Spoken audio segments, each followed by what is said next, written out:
जो संसद में बैठ के अमर्यादित ऐसे टिप्पणी करने का काम करते हैं, किसी को उग्रवादी कहने का, आतंकवादी कहने का, ये वही सरकार के लोग हैं, उन्हीं सरकार के नेता और मंत्री हैं जिन्होंने इस देश के किसानों को उसी संसद भवन से सुनिए चुप रहिए सुनिए पहले चुप रहिए, पहले जवाब सुनिए। सवाल आपने किया, सब सुनिए। आतंकवादी तक कहा गया। देखिए, मैंने वही चीज मैं कह रहा हूँ, इस देश में क्या वाकई में अब लोकतंत्र बचा है कि संसद में जो जनता के द्वारा चुने हुए लोग सांसद में जाते हैं वो जनता के हितों की बात करनी चाहिए, लेकिन भारतीय जनता पार्टी के शासनकाल में जनता के हितों की बात नहीं होती। प्रधानमंत्री एक्शन लेंगे। देखिए, वही मैं कहता हूँ, एक नेता राहुल गांधी जिन्होंने कोई संसद में ऐसा बयान नहीं दिया था, उनको अयोग्य सांसद घोषित करके उन्हें संसद से बर्खास्त कर दिया गया था।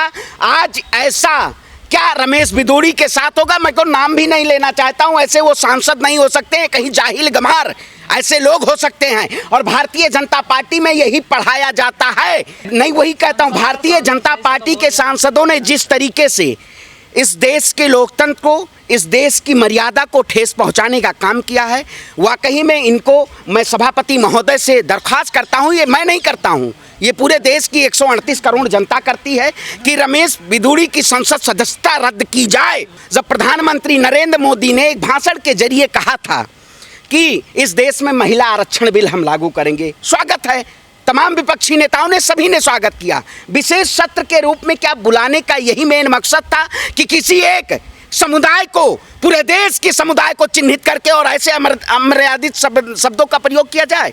क्या यही शोभा देता है? बीजेपी के नेता बैठे थे, रविशंकर और हर्षवर्धन। बिल्कुल, मैंने, हाँ बिल्कुल, उन्होंने ताली बजाई, वाह। ये नया संसद भवन किस लिए बनाया गया था? किस लिए कहा गया था कि हम नए संसद भवन का निर्माण कर रहे हैं कि जब गालियां मिलेंगी वहां के सांसदों को तो वहां पे ताली थपथपाई जाएगी? मैंने मुस्कुरा, देखिए, मैं वही कहता हूं, खेत जगह। मैंने अब क्या बोला गया, उन्होंने कहा कि सांसद का वीडियो क्लिप जो है वो डिलीट कर दिया गया। आप केवल उसी मुद्दे पे, मैं ये लगातार देखते आया हूं कि संसद की अवहेलना लगातार भारतीय जनता पार्टी के लोग करते आए हैं, उनके सांसद करते आए हैं, लेकिन आज जरूरत है सभी लोगों को एक साथ होने की। वो किसी एक सांसद, किसी पार्टी के सांसद की बात नहीं है, वो देश के संविधान की बात है कि अगर आज हमें संविधान को बचाना है तो इस लड़ाई के लिए हमें सबको आवाज करना। दानिश अली मुस्लिम है इसलिए उनका ये कसूर। बिल्कुल, देखिए, अब वो क्यों चिन्हित किया गया और किसी पार्टी के नेता को क्यों नहीं चिन्हित किया गया?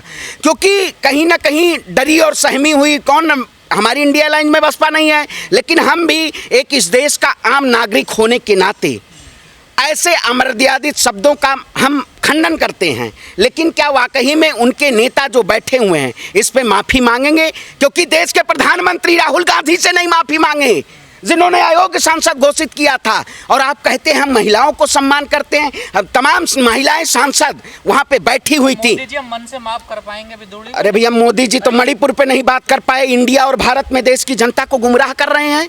मणिपुर में क्या, मणिपुर आज शांत हुआ? मीडिया में आपको दिखाई दे रहा है, पत्रकार हैं आप, मीडिया में आपको दिखाई दे रहा है, आप सवाल नहीं पूछेंगे, महिला आरक्षण बिल पे बात नहीं करेंगे। इस देश में जो भारतीय जनता पार्टी चाहती है वही मीडिया काम करती है। हिंदू मुसलमान का उसको मुद्दा चाहिए, अब लोग आपस में लड़े, आपस में मरे, और तमाम जो जमीनी मुद्दे हैं, ग्रॉस रूट पॉलिटिक्स है, उसका खात्मा इस देश में हो रहा है। लेकिन मैं प्रधानमंत्री से दोबारा मणिपुर याद दिलाना चाहता हूं, दोबारा वो न्यूह की घटना याद दिलाना चाहता हूं, जिससे कहीं ना कहीं ये मीडिया आज पूरी तरीके से मूक बधिर हो चुकी है, इन पे जवाब नहीं देना चाहती है। तो जनता के चुने हुए प्रतिनिधि हैं। बिल्कुल, जनता के चुने हुए प्रतिनिधि जनता ही बनाती है। अब आप तो कुछ, आज मैंने कहीं बैठा था, कुछ कह रहे थे कि मोदी जी बनाए हैं सांसद रमेश बिदूड़ी को। जनता अगर वोट नहीं देगी, जनता का जनादेश नहीं होगा, तो कोई भी इस देश के लोकतंत्र की गरिमाई उस पद पे नहीं बैठ पाएगा। लेकिन इस शासनकाल में जो लोग उस गरिमाई पद पे बैठे हुए हैं वो उसको शर्मसार कर रहे हैं। मैं कहता हूं ऐसे सांसदों को, तमाम जो विपक्ष के लोग हैं, सभी सांसद हैं, संसद भवन में बहिष्कार करें और उनका जो संसद सदस्यता है निरस्त की जाए तुरंत। संस्कारी पार्टी के सांसद। अरे कौन सी संस्कारी पार्टी? वही रेपिस्ट पार्टी ब्रजभूषण शरण सिंह संस्कारी पार्टी है ये, जिनके शासनकाल में रेसलर पहलवानों को चप्पलों से रौंदा गया, बूटों से रौंदा गया, लाठी और डंडों से, और प्रधानमंत्री मोदी जी बड़ी वाहवाही के साथ पीठ थपथपा रहे हैं अपना कि 56 इंच का सीना है, मैंने महिलाओं को रिजर्वेशन देने का काम किया है। लेकिन वहीं पे जो ओबीसी समुदाय हैं उनका बिल अभी तक पास नहीं हुआ, प्रधानमंत्री जी उस पर जवाब नहीं देना चाहते हैं। ये पूरी तरीके से एक एजेंडा है। आने वाला जो 2024 का चुनाव है वो कहीं ना कहीं इसी मुद्दे पे भारतीय जनता पार्टी इस देश की लोकतंत्र पे काबिज होना चाहती है कि हिंदू मुसलमान का मुद्दा चलता रहे और हम अपनी सत्ता की मलाई खाते रहें। लेकिन ये हवा उसी दी जा रही है हिंदू मुस्लिम। बिल्कुल उसी का आपने देखा होगा, अभी जनरल वीके सिंह का बयान आया था कि पीओके भारत में आएगा। बहुत बड़ी बात है, स्वागत है इसका। लेकिन क्या वाकई में 9 साल बाद ही आपको पीओके ध्यान आया? इस सरकार को जब चुनाव की सत्ता से बाहर, अभी 5 राज्यों का चुनाव है, 5 राज्यों में पूर्ण रूप से भारतीय जनता पार्टी का सफाया हो रहा है, इसीलिए वो वन नेशन वन इलेक्शन की बात कर रही है। तो ये सरकार सिर्फ अपने फायदे वाली सरकार है। ऐसी सरकार को पूर्ण रूप से अब की बार जनता ने कमर कस ली है, इसको सत्ता से बेदखल करना है। आपने एक कबीर की वो दोहा सुने होंगे, पता है, रहीमन पानी राखिए बिन पानी सब सून, जनता न देगी भाजपा को पानी, 2024 में कमल हो जाएगा सून। अरे कौन संसद के बयान को अल जजीरा ने भी छापा है। देखिए मैं कहता हूं देश की उन तमाम मीडियाओं को कि ऐसी खबरों को छापना चाहिए। आप जैसे लोग को मैं सलाम करता हूं, आप लगातार इस तानाशाही सरकार की सीबीआई, ईडी और ऐसी तमाम जांच एजेंसियों को दरकिनार करते हुए इस देश के लोकतंत्र के बचाने में आपने बहुत बड़ा योगदान दिया है। आप लोग जिस तरीके से, क्योंकि भारतीय जनता पार्टी सबसे ज़्यादा घबराई आप जैसे मीडिया से है, सोशल मीडिया से है। जब एक मुस्लिम सांसद का ये हाल है संसद में, जो गाली दी जा रही है, तो जो आम मुसलमान गांव में देहात में दूर रहता है उसका क्या हाल होता है? बिल्कुल सही बात है। मैं भी एक छोटे से गांव से आता हूं, वहाँ जिस तरीके से लोग घृणा के रूप में देख रहे हैं, वाकई में ये नफरत की राजनीति 2014 के बाद इसका उदय हुआ है। लेकिन 2024 में इसका अंतिम संस्कार, मैं भी अयोध्या की धरा से आता हूँ, उत्तर प्रदेश की पावन धरती से आता हूँ। इन्होंने जिस तरीके से, आपने देखा होगा अभी इनकाउंटर हुआ अयोध्या में, लेकिन उसमें सिर्फ चिन्हित नाम एक ही किया गया है, एक ही समुदाय का नाम वहां प्रदर्शित किया गया है कि यही उसमें आरोपी, और 2 आरोपियों को बचा दिया गया है। तो कहीं ना कहीं ये सरकार एक समुदाय को टारगेट करके और देश के लोकतंत्र पे हथौड़ा चलाने का काम कर रही है। लेकिन मैं भी अपने तिलक की सौगंध खाता हूं कि भारतीय जनता पार्टी का 2024 में किया जाए। निलंबन की बात कर रहे हैं, आपको नहीं लगता जो गाली दी है उनको जेल होनी चाहिए, उनके खिलाफ एफआईआर? बिल्कुल, देखिए एफआईआर सारी चीजें, लेकिन आप देखते हैं भारतीय जनता पार्टी के अगर आप सांसद हैं तो आप रेप भी कर दीजिए तो आप निर्दोष पाए जाते हैं।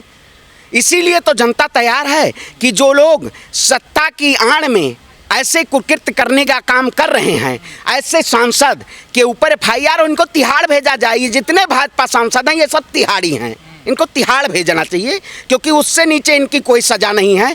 आप बताइए इससे दानिश अली संसद में खुलकर बोलते हैं, पक्ष रखते हैं, इस वजह से भी निशाना बनाया गया। बिल्कुल, देखिए मैं अभी जाके मुलाकात भी करके आया, मैंने संवेदना भी व्यक्त की उनके यहाँ, तमाम ऐसे उनके आवास में।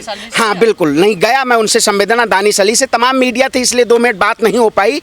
मैं जाके वहाँ पे बात भी हुई है। उन्होंने जिस तरीके से उनका भाव है, वो अभी भी अगर मीडिया में बयान दे रहे हैं तो उनका वही रूप है जो एक साधारण एक सांसद और एक जमीनी स्तर के नेता का होता है, जो वाकई में इस देश की लोकतंत्र, देश की सत्ता पे जिसको बैठना चाहिए। लेकिन ऐसे अपराधी लोग अगर देश की सत्ता पे बैठ जाएंगे, जो लोग लोकतंत्र में, नया संसद भवन मोदी जी ने इसीलिए विशेष सत्र बुलाने का काम किया था कि नए संसद भवन में एक नई तरीके से गाली उनके सांसद देंगे और लोग उनके सांसद बीजेपी के टेबल थपथपाएंगे। वाह रे देश, देश कौन सी दिशा में ले जा रहे हैं, जो राष्ट्रभक्त के नाम पे इस देश को बेचना चाहते हैं। ऐसे पार्टी को मेरा प्रणाम है कि ऐसे लोगों को सत्ता से बेदखल कर दीजिए। मैं देश की जनता से दरख्वास्त करता हूं कि ये पसीना एक दिन आपका रक्त बहेगा जब इस देश में गृह युद्ध की ऐसी रेखा तैयार कर दी जाएगी। आज ज़रूरत है उन मुद्दों को, लेकिन बीजेपी और स्ट्रीम मीडिया के लोग वही बयानबाजी चला रहे हैं। उन सारे मुद्दे धरातल के आज दरकिनार हैं। आप सबको इन मुद्दों को चलाने की ज़रूरत है और देश की जनता, देश की आवाज़ के लिए हम हमेशा लड़ेंगे और हमेशा जीतेंगे।